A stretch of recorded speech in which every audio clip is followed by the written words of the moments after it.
Lock, unlock, lock.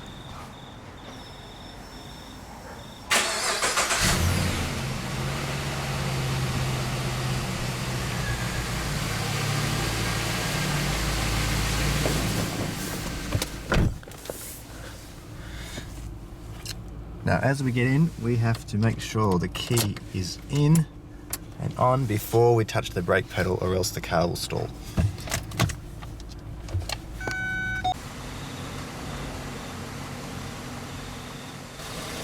Tyre valve caps with the Holden logo.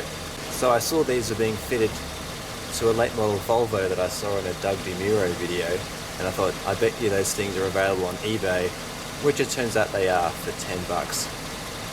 Maybe it's a nice touch, maybe it's a waste of money. You tell me.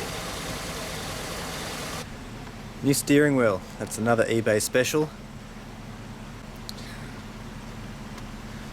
I'm not exactly sure which one this is off, but it's supposed to be a genuine Holden one. It does make a big difference having a new steering wheel, because it's the part that you touch in the car the most, and when it's brand new, it makes the whole car feel a bit newer. As part of the package, I did replace these steering wheel buttons, and in particular this one features a navigation button. Now there's a story behind that, because this car did not come with satellite navigation from the factory, so whenever you push the navigation button, it came up with an error message basically saying that feature is not fitted to this model. So I ended up finding one on eBay again, and it includes that DVD unit which contains the disc which has all the navigation data, and it actually works pretty well. Obviously the graphics are very much reminiscent of a 1980s video game. It's really basic. You can get some of the climate controls out of the way. So you push that button there, enter your destination, and so on and so forth, and it gives you turn-by-turn instructions and so forth. I only used it properly for the first time over the past few days, and I was pretty happy with it, considering it got me out of trouble a few times. I noticed that when I was on the Western Highway, at one point it was basically indicating that I was going off-road, because the data's so out of date that it doesn't have the latest freeways and stuff on it. I know it's possible to get newer discs, but they cost an absolute fortune, so I figure that at least the car now has pretty much every factory option. The other option that the Caprice was available with was the sunroof, and I figure that better to get a car which has the sunroof fitted and then add navigation afterwards rather than the other way around, because I imagine that fitting a sunroof afterwards would be slightly a pain in the rear. An interesting fact, the guy who sold the navigation system, which was taken out of a wrecked VE Calais, happened to be someone from my old E-Series Falcon Club, and I didn't realise that until afterwards, when it turns out that the guy who installed all this stuff for me, shout out to LS Extreme in Ballarat, he actually knew the guy, so yeah, small world. The navigation system does integrate into the instrument cluster, so it gives you an indication of when to turn and so forth. I like the fact that it's all kind of integrated. I'm not really a fan of sticking things on the windscreen. Now in the back, the main mod is these window shades. Now these weren't actually available when the WM came out. They're technically a WN part, but obviously because the bodies are the same, they fit. So at the back there's a two-piece shade, and you even have little ones for the rear glass on the side there.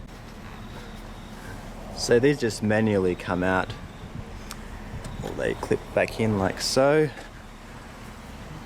These little clips here. So the benefit is you can leave them on the, even with the window down, they're not going to fall off. They're pretty secure. The downside, of course, is that they are completely manual. You have to take them off and put them on. In all the years I had the car, I only actually used these DVD screens at the back once, and it was when I was coming back from that time when I took the car to the drag races at Heathcote. And I had a family with me, some friends who I took with me, and they were watching some kids' DVD. Now, because we were driving with the sun behind us, they couldn't really see the screen. So the one time I was using it, and it was kind of useless. Whereas with this thing, that would not be a problem. It makes the auto-dimming interior mirror kind of redundant as well. You can't really see when you're reversing at night, and it's only really a major benefit in hot weather, but it does make a big difference to the temperature of the car, especially great if you've got kids. And with the Caprice, with the rear screens, it means that you can see them even if there's a bit of sunlight around. Now, the biggest criticism is that the Buick Park Avenue, which was the Chinese market variant of the Caprice, was available with similar shades that you could actually pull up. So you can just pull it up or pull it down at any time as you see fit, as opposed to this very cumbersome manual installation and uninstallation. Whereas on the cutting edge these days, devices like the Mercedes S-Class, you have an electronic system, and it's pretty magnificent to watch. I'll see if I can get some footage for you. I can nod off because, after all, car reviewing is very, very tiring work. On the flip side, if you discount that convenience factor, this is effectively doing the same job. So in some ways it's a metaphor for the whole car.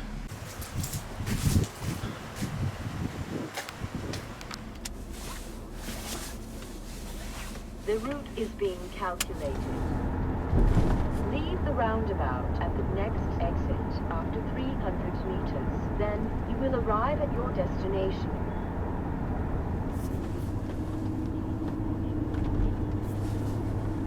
So anyway, guys, it's kind of been a while.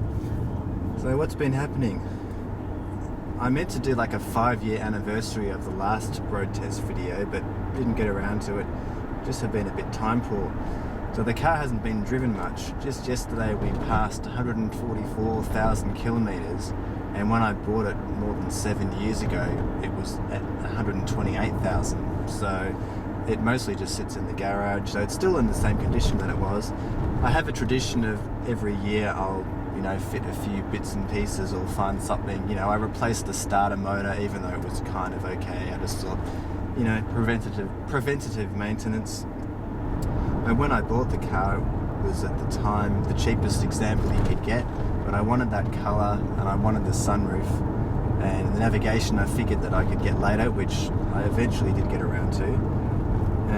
So now it's fully optioned. Since then my circumstances have changed quite a bit because I don't really need a car for everyday purposes, and I can walk wherever I need to where I live. So the car can just sit there, and if I do need a car, I just need something that's basically easy to fix and inexpensive, and the car kind of has a whole new lease of life now. I noticed yesterday that one of my headlamps seems to be on the way out. It wasn't working yesterday, and then it was working today. Apparently the HID headlamps, when they are on the way out, they work sometimes and not other times. So I've decided to replace the whole lot at once at the next service, and to install LED front indicators, the so-called VLEDs Triton V6, which is a ridiculously overpriced thing, but I got something similar on the back, and it's a really good product if you can stand paying like $125 for a pair of indicator globes, and that's not even counting the load resistors to fix the hyperflash issues. But when it's done, it's done. The car will have LED indicators all around. And now I don't know where I am, so I'm going to try and go home. Sorry for not using my indicator.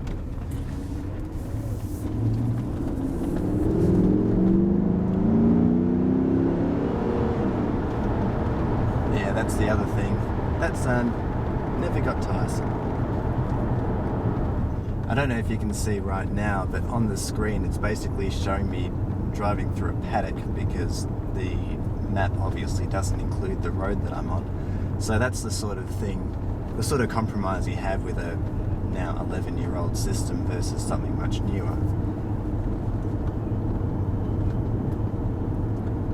one thing I did really like when I was using it is the fact that it tells you exactly how many kilometers you have to go, and even an estimate of how long you have to go on your journey, which is really nice actually. So you have the option to zoom in and zoom out of that map. Though compared to the system in the VF, which has so much more detail and has got a bit of a sort of 3D effect and it shows all the street names properly, this is definitely like 20 years older. As you might remember, at this time you were lucky just to have a colour screen at all. But it's period correct and I'm happy with it. The remote starter wasn't cheap. It was the better part of $400 plus a little bit more to install, which admittedly is pretty straightforward. But I have to say I love that thing because you can sort of warm up the car without having to step inside. I know that to VF owners that's old news, but it's a really good feature. To be able to have that using the stock VE key fob, that's a pretty awesome integrated solution. So the way it works is you press lock, unlock, lock to start the car, and the opposite, unlock, lock, unlock to shut it down. It will automatically switch off after like 15 minutes. And once you jump in the car, you have to make sure that you don't touch the brake pedal before you've inserted the key and turned it into the on position, or else the car will stall. Time for life support.